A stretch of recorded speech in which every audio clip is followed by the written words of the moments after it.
ಎಲ್ಲಿವರೆಗೆ ಮಣ್ಣು ಆರೋಗ್ಯಕರವಾಗಿರುತ್ತೋ ಅಲ್ಲಿವರೆಗೆ ನಮ್ಗೆ ಯಾವ ಪ್ರಾಬ್ಲಮು ಬರೋದಿಲ್ಲ. ಇನ್ನು ಎರಡನೇ ಗ್ರೀನ್ ರೆವಲ್ಯೂಷನ್ ಆಗಬೇಕು ಎದರಿಂದ ಅಂತಂದ್ರ ಮಣ್ಣಿನ ಗುಣಮಟ್ಟ ಮತ್ತು ಮಣ್ಣಿನ ಸೂಕ್ಷ್ಮ ಜೀವಿಗಳ ಚಟುವಟಿಕೆಗಳಿಂದ ಮಾತ್ರ ಸಾಧ್ಯ ಅಂತ. ಈ ಸಾವಯವ ಇಂಗಾಲ ಕನಿಷ್ಠ 1% ವರೆಗಾದ್ರೂ ಇತ್ತಂದ್ರ ನಿಮ್ಮ 75% ಪ್ರಾಬ್ಲಮ್ ಸಾಲ್ವ್ ಆದಂಗ. ಈ ಸೂಕ್ಷ್ಮ ಜೀವಿಗಳು ಎಂತೆಂತ ಕೆಲಸ ಮಾಡ್ತಾವಂದ್ರ ನಿಮ್ಮ ಬೆಳೆಗೆ ಪೋಷಕಾಂಶಗಳನ್ನು ಕೊಡ್ತಾವ, ಜೊತೆಗೆ ರೋಗ ಮತ್ತು ಕೀಟಗಳಿದ್ವು ಅಂದ್ರ ಅದನ್ನ ಕೊಲ್ಲಕ್ಕೂ ಅವು ಸಹಾಯ ಮಾಡ್ತಾವ. ಮಣ್ಣಿನ ಫಲವತ್ತತೆ ಮತ್ತು ಉತ್ಪಾದಕತೆಗೆ ಬಹಳ ವ್ಯತ್ಯಾಸ ಐತಿ. Biofertilisers, K ಸೊಲ್ಬಿಲೈಸಿಂಗು, P ಸೊಲ್ಬಿಲೈಸಿಂಗು, nitrogen fixing ಎಲ್ಲ ಇದನ್ನು ನಾವು ಸಂಸ್ಥೆಯಿಂದ ಕೊಡ್ತೀವಿ. ಈಗ ಹೆಂಗಾಗಿತ್ತು ಕತಿ ಅಂತಂದ್ರ ಬೇರ್ ಬಿಟ್ಟಿವಿ, ಮ್ಯಾಲೆ ಹೆಂಗ್ ಕಾಣ್ತೈತಿ ಅದನ್ನಷ್ಟೇ ಹಿಡಿಯಾಕತ್ತೀವಿ ನಾವು.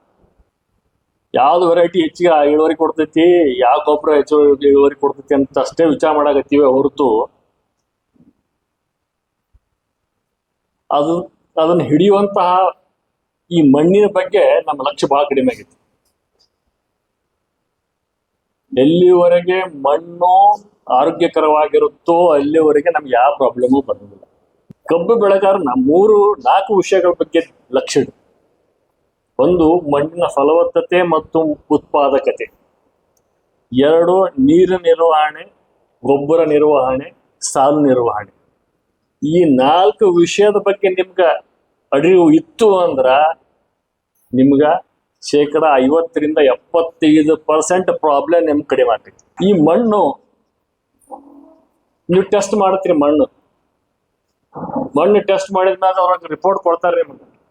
ಎಲ್ಲ NPK, CA, MGS, Fe, Mn, Zn, boron ಎಲ್ಲ ಎಷ್ಟಿರಬೇಕು ಅಷ್ಟೇ ಇರ್ತೈತಿ. ಎಷ್ಟಿರ್ಬೇಕು ಅಷ್ಟೈತಿ ಅಂದ್ರೆ ಮಣ್ಣು ಫಲವತ್ತಾಗೈತಿ ಅಂತ. ಹೌದಾ ಅಲ್ಲ? ಹೌದು. ಆದ್ರೂ ನಿಮ್ಗೆ ಇಳುವರಿ ಬರುವಲ್ತು. ಯಾಕೆ ಬರುವಲ್ತು? ಏನೋ ಪ್ರಾಬ್ಲಮ್ ಇರಬೇಕಲ್ಲ. ಮಣ್ಣಿನ ಫಲವತ್ತತೆ ಮತ್ತು ಉತ್ಪಾದಕತೆಗೆ ಬಹಳ ವ್ಯತ್ಯಾಸ ಐತಿ. ಮಣ್ಣು ಫಲವತ್ತೂ ಇರಬೇಕು, ಅದ್ರ ಜೊತೆ ಅದು ಉತ್ಪಾದನೆಯನ್ನು ಮಾಡಬೇಕು. ಹಂಗ ಮಾಡಂಗ ನಿರ್ವಹಣೆ ಮಾಡುವ ನಮ್ ಜವಾಬ್ದಾರಿ. ನೀವೆಲ್ಲ ಕೇಳಿರಿ, ಬಹಳ ಜನ ಹೇಳ್ತಾರ ಬರೇ ಆರ್ಗ್ಯಾನಿಕ್ ಕಾರ್ಬನ್ ಎಷ್ಟೈತಿ, ಆರ್ಗ್ಯಾನಿಕ್ ನಿಮ್ಮ ಸಾವಯವ ಇಂಗಾಲದ ಪ್ರಮಾಣ ಎಷ್ಟೈತಿ, ನಿಮ್ಮ ಮಣ್ಣೊಳಗ ಎಷ್ಟೈತಿ ಅಂತ ಕೇಳಿರಿ ನೀವೆಲ್ಲ ಅಂತ ಅನ್ಕೊಂತೀನಿ. ಈ ಸಾವಯವ ಇಂಗಾಲ ಕನಿಷ್ಠ 1% ವರೆಗಾದ್ರೂ ಇತ್ತಂದ್ರ ನಿಮ್ಮ 75% ಪ್ರಾಬ್ಲಮ್ ಸಾಲ್ವ್ ಆದಂಗ ತಿಳ್ಕೊಂಡ್ಬಿಡಿ. ಈ ಯಾಕೆ ಬೇಕು ಈ ಸಾವಯವ ಇಂಗಾಲ? ಮಣ್ಣು ಅದು ಒಂಥರ ನಿರ್ಜೀವ ವಸ್ತು ಅಲ್ಲ, ಅದು ಸದಾ ಚಲನೆಯಲ್ಲಿ ಇರುವಂತಹ ಒಂದು ವಸ್ತು ಅದು. ಈಗ ಮನ್ಯಾಗ ಈ ನಾಗರ ಪಂಚಮಿ ಬಂತು, ಅಳ್ಳು ಹೊಡಿತೀರಿ ನೋಡ್ರಿ, ಇಲ್ಲ ಅಳ್ಳು ಹೊರಿದು ಒಂದು ಶರಿ ಜೋಳ ಹಾಕಿದ್ರ ಒಂದು ಚೀಲ ನಿಮ್ಗೆ ಅಳ್ಳು ಬರ್ತಾವ. ಹಂಗ ಮಣ್ಣು ಅರಳಬೇಕು, ಅರಳದಂಗ ಅರಳಬೇಕು. ನಮ್ಮ ಮಣ್ಣು ಹೆಂಗಾಗೈತಿ ಅಂತಂದ್ರ ಒಂಥರ ಈ ಚಪಾತಿ ಮಾಡ್ಬೇಕಾದ್ರ ಹಿಟ್ಟು ನಾದಿರ್ತಿರಲ್ಲ, ಹಂಗ ನಾದಿದಂಗ ಆಗೈತದ ಮಣ್ಣು. ಅದು ಅರಳಕ್ಕೆ ಅವಕಾಶನೇ ಕೊಡ್ತಾ ಇಲ್ಲ ನಾವು. ಅದು ಅರಳಿದ್ರೆ ಏನಾಕೈತಿ ಅನ್ನೋದು ನೀವು ತಿಳ್ಕೋಬೇಕು ಫಸ್ಟ್. ಮಣ್ಣು ಅರಳಿತೀವಿ ಅಂದ್ರ ಅದಕ್ಕೆ ರಚನೆ ಬರ್ತೈತಿ, ಅದಕ್ಕೊಂದು ರಚನೆ ಬರ್ತೈತಿ. ಆ ರಚನೆ ಬಂತು ಅಂದ್ರ ಗಾಳಿ ಆಡ್ತೈತಿ ಮಣ್ಣಾಗ. ಮಳಿ ಆತಂದ್ರ ನೀರ್ ಹಿಡ್ಕೊಂಡಿರ್ತೈತಿ. ಈಗ ಉದಾಹರಣೆ ಹೇಳ್ಬೇಕಂದ್ರೆ ನಿಮ್ಗ ಬ್ರೆಡ್ ಎದರ್ಲೆ ಮಾಡ್ತಾರ್ರಿ? ಮೈದಾ ಹಿಟ್ಲೆ ಮಾಡ್ತಾರ. ಮೈದಾ ಹಿಟ್ಟು ಕಲಿಸಿ ಇಡ್ತೀರಿ, ಅದನ್ನ ಒಂದ್ ಕಪ್ ಚಾದಾಗ ಎದ್ದಿರಿ, ಮುಂದದು ಬ್ರೆಡ್ ಹಾಕೈತಿ, ಬ್ರೆಡ್ ಚಾದಾಗ ಐತ್ರಿ, ಬ್ರೆಡ್ ಸರ್ರ ಅಂತ ಒಂದ್ ಕಪ್ ಚಾ ಹಿಡ್ಕೊಂತೈತಿ. ಹಂಗ ಮಣ್ಣು ಅರಳಿ ಬ್ರೆಡ್ ಆದಾಗ ಮೆತ್ತಗಾಗಬೇಕು, ಮೆತ್ತಗ. ಇಲ್ಲಿ ಒಣ ಬೇಸಾಯ ಯಾರು ಅದಾವ್ ಗೊತ್ತಿಲ್ಲ. ಒಣ ಬೇಸಾಯ ಇದ್ದದ್ದು ನೀರಾವರಿಗೆ ನೀವು ವ್ಯತ್ಯಾಸ ನೋಡಿದ್ರೆ ನಿಮ್ಗೆ ಗೊತ್ತಾಕೈತಿ. ನೀವು ಬ್ಯಾಸಿಗ್ಯಾಗ ಒಣ ಬೇಸಾಯದಲ್ಲಿ ಕಾಲಿಟ್ರಿ ಅಂದ್ರ 4 ಇಂಚ್ ಒಳಗ್ ಕುಸಿತೈತಿ ಮಣ್ಣು. ಅದೇ ನೀವು ನೀರಾವರಿಗೆ ಹೋದ್ರಿ ಅಂತಂದ್ರೆ ನಿಮ್ಗೆ ಚೂಸ್ತೈತಿ ಕಾಲಿಗೆ, ಹೆಜ್ಜೆ ಸತಿ ಮೂಡುದಿಲ್ಲ ನಿಮ್ದಲ್ಲಿ. ಅದಕ್ಕೆ ದಯವಿಟ್ಟು ಈ ಮಣ್ಣು ಈ ತರ ಆಗಬೇಕು ಅಂದ್ರ ಸಾವಯವ ಇಂಗಾಲ ಅಥವಾ ಆರ್ಗ್ಯಾನಿಕ್ ಕಾರ್ಬನ್ ಅಂತ ನಾವೇನಂತೀವಿ ಅದನ್ನ ವೃದ್ಧಿಪಡಿಸುವುದು ಬಹಳ ಮುಖ್ಯ. ಇದು 1 ದಿವಸನಾಗ 2 ದಿವಸನಾಗ ವರ್ಷದಾಗ 2 ವರ್ಷದಾಗ ಆಗೋ ಮಾತಲ್ಲ. ನಮ್ದು ಎವರೇಜ್ ಎಷ್ಟೈತಿ ಅಂದ್ರ 0.2 to 0.3% ಐತಿ ನಮ್ಮಲ್ಲಿ. ಇದು ಯಾವಾಗ ನಮ್ಮ ಮಣ್ಣು ಹೆಲ್ದಿ ಇರಂಗಿಲ್ಲ, ಬೆಳಿ ಚಂದ ಬೆಳೆಯಕ್ಕೆ ಆಗಂಗಿಲ್ಲ, ಅಶಕ್ತ ಆಕೈತಿ. ಅಶಕ್ತ ಆತು ಅಂದ್ರ ಈಗ ಮನುಷ್ಯ ಟಿವಿ ಬಂದೈತಿ, ಅವಂಗ ಟಿವಿ ಬಂದವಂಗ ದಿವಸ ಟಾನಿಕ್ ಕೊಟ್ರೆ ನಾವ್ ಬೈಲ್ವಾನ್ ಹಾಕಣ ನಾವು. ಮೊದ್ಲಾಗ ಟಿವಿ ಎಲ್ಲೈತಿ, ಆ ಟಿವಿ ಔಷಧ ಕೊಡ್ರಿ, ಆಮೇಲೆ ಟಾನಿಕ್ ಕೊಡ್ರಿ. ಅದಕ್ಕೆ ದಯವಿಟ್ಟು ಈ ಆರ್ಗ್ಯಾನಿಕ್ ಕಾರ್ಬನ್ ಅಥವಾ ಸಾವಯವ ಇಂಗಾಲದ ಪ್ರಮಾಣವನ್ನ ಹೆಚ್ಚಿಗೆ ಆಯ್ತಂದ್ರ ನಿಮ್ಮ ಮಣ್ಣು ಫಲವತ್ತ ಅಷ್ಟೇ ಅಲ್ಲ, ಉತ್ಪಾದಕತೆನೂ ಹೆಚ್ಚಿಗೆ ಮಾಡಾಕ ಅದಕ್ಕೆ ಶಕ್ತಿ ಬರುತ್ತೆ. ಅದಕ್ಕೆ ಏನ್ ಮಾಡ್ಬೇಕು, ಇದು ಎದಕ್ ಬೇಕು ಆರ್ಗ್ಯಾನಿಕ್ ಕಾರ್ಬನ್ ಅಂದ್ರ, ಒಂದು ಹೇಳಿದೆ ನಿಮ್ಗ, ಮಣ್ಣು ರಚನೆ ಆಗಿ ಅದು ಒಂಥರ ಬ್ರೆಡ್ ನಂಗ ಆಗಕ್ಕ ಒಂದು ಅನುಕೂಲ ಮಾಡುತ್ತೆ. ಇದ್ರ ಜೊತೆಗೆ ಇನ್ನೊಂದು ಬಹಳ ಮುಖ್ಯ ಕೆಲಸನೂ ಅದು ಮಾಡುತ್ತೆ. ಏನಂತಂದ್ರ 1 ಗ್ರಾಮ್ ಮಣ್ಣು ತಗೊಂಡ್ರಿ ನೀವು ಅಂದ್ರ ಕೋಟ್ಯಾಂತರ ಸೂಕ್ಷ್ಮ ಜೀವಿಗಳು ಇರ್ತಾವ ಅದ್ರೊಳಗೆ. ಈ ಸೂಕ್ಷ್ಮ ಜೀವಿಗಳು ಎಂತೆಂತ ಕೆಲಸ ಮಾಡ್ತಾವಂದ್ರ ನಿಮ್ಮ ಬೆಳೆಗೆ ಪೋಷಕಾಂಶಗಳನ್ನು ಕೊಡ್ತಾವ, ಜೊತೆಗೆ ರೋಗ ಮತ್ತು ಕೀಟಗಳಿದ್ವು ಅಂದ್ರ ಅದನ್ನ ಕೊಲ್ಲಕ್ಕೂ ಅವು ಸಹಾಯ ಮಾಡ್ತಾವ. ಇವೆಲ್ಲ ಕೆಲಸ ಮಾಡೋದ್ರಿಂದ ನಮಗ ಅಲ್ಲಿ ಸೂಕ್ಷ್ಮಾಣು ಜೀವಿಗಳನ್ನ ವೃದ್ಧಿ ಮಾಡೋದು ಬಹಳ ಮುಖ್ಯ ಐತಿ. ಇದನ್ನ ಅವಕ್ಕೇನ್ರ ಆಹಾರ ಬೇಕಲ್ಲ, ಅವು ಬದುಕಬೇಕಾತಂದ್ರ ಅವಕ್ಕೆ ಆಹಾರ ಏನು? ನೀವು ಸಾವಯವ ಏನ ಕಾರ್ಬನ್ ಇರ್ತೈತಿ ಅದನ್ನ ತಿಂದು ಬದುಕ್ತಾವು. ಎಲ್ಲೇ ನೀವು ಸಾವಯವ ಪ್ರಮಾಣ 0.2, 0.3 ಇರ್ತೈತಿ, ಅಲ್ಲಿ ನಿಮಗ ಈ ಸೂಕ್ಷ್ಮ ಜೀವಿಗಳ ಪ್ರಮಾಣನೂ ಬಹಳ ಕಡಿಮೆ ಇರ್ತೈತಿ.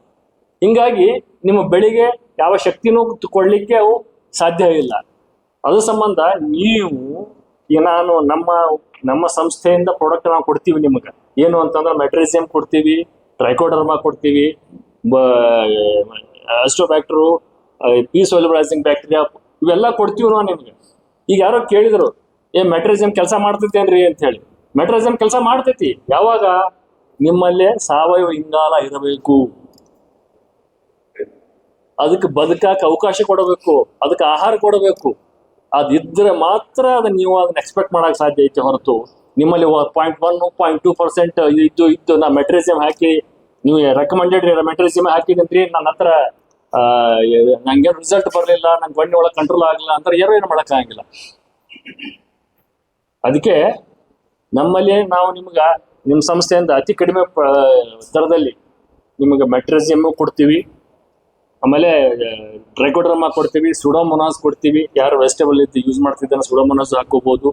ಆಮೇಲೆ bio fertilizers, K solubilizing, P solubilizing, nitrogen fixing ಎಲ್ಲ ಇದನ್ನು ನಾವು ಸಂಸ್ಥೆಯಿಂದ ಕೊಡ್ತೀವಿ. ಆದ್ರೆ ನೀವು ಬಳಕೆ ಮಾಡುವವರು ದಯವಿಟ್ಟು ನಮ್ಮ ಮಣ್ಣಿನ ಗುಣಮಟ್ಟ ಹೆಂಗೈತಿ ಅನ್ನೋದನ್ನ ಆಧರಿಸಿ ನೀವು ಅದನ್ನ ಅಪ್ಲೈ ಮಾಡ್ಬೇಕಾಗ್ತೈತಿ. ಆಮೇಲೆ ನಮ್ಮ ಸ್ನೇಹಿತರು ಕೇಳಿದ್ರು ಒಬ್ರು, ಇದನ್ನ ಅಪ್ಲೈ ಮಾಡೋದು ಹೆಂಗ್ರಿ ಅಂತ ಹೇಳಿ. ಬೆಸ್ಟ್ ಅಂದ್ರ ನಿಮ್ಗೆ ಅವ್ರು ಕೆಮಿಕಲ್ ಯೂಸ್ ಮಾಡಿ ಕಂಟ್ರೋಲ್ ಮಾಡಿದ್ನಂತ ಒಬ್ಬ ಅಣ್ಣ ಹೇಳಿದ್ರು. ಒಳ್ಳೇದು, ಕೆಮಿಕಲ್ ಯೂಸ್ ಮಾಡಿದ್ರೆ ಮಾಡಬಹುದು. ಬಟ್ ಅದರದ ಆರ್ಥಿಕ ಹೊರೆಯನ್ನ ನಾವು ನೋಡ್ಬೇಕಾಗ್ತೈತಿ. ಈಗ ಕಬ್ಬು ಬೆಳಿತೀವಿ ನಾವು, ಕಬ್ಬಿನ ಇಳುವರಿ ಮೊದ್ಲೇಕ 40-45 ಟನ್ ಬರ್ತಿತ್ತು. ಈಗ ಎವರೇಜ್ ಇಲ್ಲಿ ಎಲ್ಲಿ ಬಂದೈತಿ? 20, 22, 24 ಟನ್ನಿಗೆ ಬಂದೈತಿ. 24 ಟನ್ ತಗೊಂಡ ಆ 20 ಟನ್ ಖರ್ಚು ಮಾಡಿದ್ರ ನಮಗೇನು ಉಳಿತೈತಿ ಅದ್ರೊಳಗೆ? ಅದಕ್ಕೆ ದಯವಿಟ್ಟು ಖರ್ಚು ಕಡಿಮೆ ಮಾಡೋ ದಿಸೆಯಲ್ಲಿ ನಾವು ವಿಚಾರ ಮಾಡ್ಬೇಕಾತಂದ್ರ ದಯವಿಟ್ಟು ಯಾರಿಗೆ ಕಬ್ಬು ಬೆಳಿತೀರಿ ಅಥವಾ ಯಾವುದೇ ಬೆಳೆ ಬೆಳಿತೀರಿ, 1 ಅಥವಾ 2 ಆಕಳ ಕಟ್ಟಾಕ್ತಿರಿ ಮಾಡಿ. ಎಲ್ಲರೂ ಊರಾಗ ಹೋದ ದನ ಇಲ್ಲ. ಈಗ ಹಳ್ಳಿ ಪರಿಸ್ಥಿತಿ ಹಿಂಗಾಗೈತಿ. ನಾನು ಅಲ್ಲಿಂದ ಬಂದವ, ನಂದು ಮನಿ ಅಲ್ಲಿ ಐತಿ, ನಾನು ಕಬ್ಬು ಬೆಳೆಗಾರ. ನಮ್ಮ ಪರಿಸ್ಥಿತಿ ಹೆಂಗಾಗೈತಿ ಊರಿಗೆ ಹೋದಾಗ ಅಂತಂದ್ರ, ಊರಾಗಿದ್ದವ್ರು ಪಾಕೆಟ್ ಹಾಲು ತರ್ತಾರ ಅವ್ರಿಗಿಂತ. ನಾವೇನಂತಿದ್ವಿ, ಹಳ್ಳಿಯಿಂದ ಹಾಲು ಪಟ್ಟಣಕ್ಕೆ ಹೋಗಿ ಪಟ್ಟಣದ ಪಾಕೆಟ್ ಆಗಿ ಪಟ್ಟಣದವ್ರು ಕೊಡ್ತಾರ ಅಂತ ನಾವು ತಿಳ್ಕೊಂಡಿದ್ವಿ. ಈಗ ನಮ್ಮ ಊರಾಗ ಹಾಲಿನ ಪ್ಯಾಕೆಟ್ ಮಾರ್ತಾರ, ಹೆಂಗ್ ಮಾಡ್ತೀರಿ ಇದನ್ನ? ಈ ದನನ ಇಲ್ಲ ಅಂತಂದ್ರೆ ಅಗ್ರಿಕಲ್ಚರ್ ನಾವು ಎಕ್ಸ್ಪೆಕ್ಟ್ ಮಾಡೋದು ಏನೈತೆ ಹೇಳ್ರಿ? ಮೊದ್ಲೇಕ ಹೆಂಗಿತ್ರಿ ಅದು? ಒಂದು ಮಳಿ ಆತು ಅಂತಂದ್ರ ನಮ್ಮಲ್ಲಿ ಜೋಳ ಹಾಕಿದ್ರು, ಮುಂಗಾರಿ ಜೋಳದ 8 ಫೂಟ್ ಬೆಳಿತಿತ್ತು ಮುಂಗಾರಿ ಜೋಳ. ಏನ್ ಒಂದ್ ಹನಿ ಗೊಬ್ಬರ ಹಾಕ್ತಿದ್ದಿಲ್ಲ, ಏನ್ ಮಾಡ್ತಿದ್ರು ಅಂದ್ರ ಮನ್ಯಾಗ ಒಂದ್ 6 ದನ ಇದ್ದು ವರ್ಷ 4 ಎಕರೆ ಒಂದೊಂದ್ ಕೂರ್ಗಿ ಗೊಬ್ಬರ ತುಂಬ್ತಿದ್ರು. ಹಿಂಗಾಗಿ ಯಾವ ತೊಂದರೆ ಇಲ್ಲೂ ಬೆಳಿತಿತ್ತು. ಈಗ ಏನಾಗೈತಿ, ನಾವು ಕೆಲಸ ಬಾಳ್ ಮಾಡಕತ್ತೀವಿ, ಅದ್ರ ಮ್ಯಾಲ ಕೆಲಸ ಬಾಳ್ ತಗೊಳಕತ್ತೀವಿ, ಅದಕ್ಕೆ ಕೊಡ್ಬೇಕಾದನ್ನ ನಾವು ಕೊಡ್ತಾ ಇಲ್ಲ. ಅದಕ್ಕೆ ರೌದಿ ಸುಡಬೇಡ್ರಿ. ರೌದಿ ನಿಮ್ದು ಎಕರೆಕ್ 5 ರಿಂದ 6 ಟನ್ ರೌದಿ ಬರ್ತೈತಿ. ನಿಮ್ಗ 5 ರಿಂದ 6 ಟನ್ ಗೊಬ್ಬರ ತಂದು ಹಾಕಕ್ ಆಗಂಗಿಲ್ಲ, ಅದ್ರ ಖರ್ಚು ನಾವು ಎಕ್ಸ್ಪೆಕ್ಟ್ ಮಾಡಕ್ಕೂ ಸಾಧ್ಯ ಇಲ್ಲ. ದಯವಿಟ್ಟು ಅದನ್ನ ಅಲ್ಲೇ ಕೊಳಿಸಿ ಅದ ಮಣ್ಣಿಗೆ ಹಾಕ್ರಿ. ಅದರಂತ ಒಳ್ಳೆಯ ಗೊಬ್ಬರ ಮತ್ತೊಂದಿಲ್ಲ. ಇದರಿಂದ ನಿಮ್ಮ ಮಣ್ಣಿನ ಸಾವಯವ ಪದಾರ್ಥಗಳು ಹೆಚ್ಚಿಗೆ ಆಗ್ತಾವೋ, ನಿಮ್ಮಲ್ಲಿ ಮಣ್ಣಿನ ಸೂಕ್ಷ್ಮಾಣು ಜೀವಿಗಳ ಚಟುವಟಿಕೆಗಳನ್ನು ಹೆಚ್ಚಾಕೈತಿ. ಮಣ್ಣು ಫಲವತ್ತತೆ ಅಷ್ಟೇ ಅಲ್ಲ, ಅದು ಪ್ರೊಡಕ್ಟಿವ್ ಆಗುತ್ತಾ, ಉತ್ಪಾದನೆ ಹೆಚ್ಚಿಗೆ ಮಾಡಕ್ಕೆ ಸಹಕಾರಿ.